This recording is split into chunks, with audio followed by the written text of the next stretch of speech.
when a trailer makes a movie look cool and intriguing and then you watch the movie and it's boring as shit? Don't you hate that? I hate that. I can't stand that. Not that it has anything to do with this movie. I mean, yeah, it totally does. Oh my God, this movie.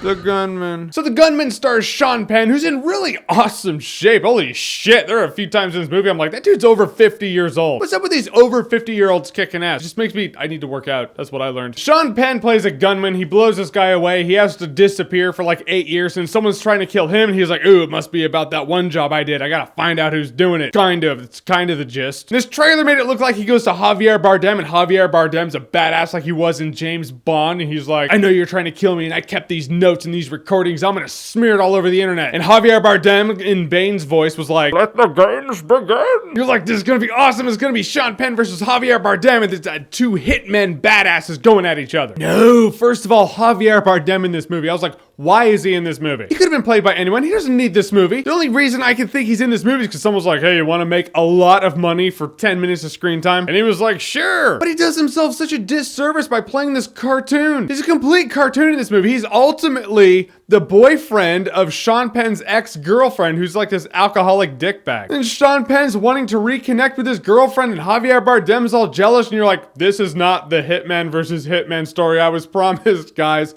Where is it? No, this movie goes on and on and on, and it just gets more and more boring. I checked my watch like 58 times in this movie. See, this is directed by the guy who directed the first Taken movie. He didn't direct the other Taken movies, but after seeing this movie, I would not have known the difference if I was told that he did direct the other Taken movies. Time to point out some positives, because I'm feeling pessimistic at this point. Sean Penn was good in the movie. The dude's a great actor, we know that, and the fact this movie sucks ass, it's not like he's gonna go anywhere. He'll have another shot after this movie. And he kicked ass in this movie in hand-to-hand combat. Could he shoot anything and kill it to save his ass? No. Neither could anyone else in this movie. Everyone's like a bunch of blind people just shooting bullets. And there were some cool, intense, action-ish scenes in the movie. There's this really cool home invasion shootout that happens. That was pretty intense. There were a couple other scenes too where you're like, oh, it's kind of getting intense. And you're like, oh, okay.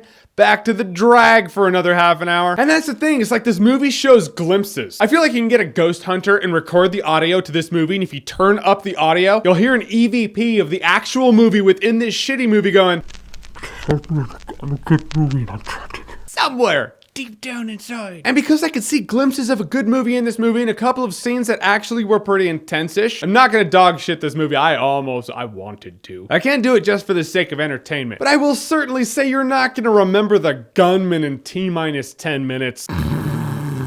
So yeah, looks like it's a pretty dry weekend. All right, so what is your favorite Hitman movie of all time? Whatever it is, comment below, let me know. And as always, if you like what you've seen here and you want to see more, click right here to see more.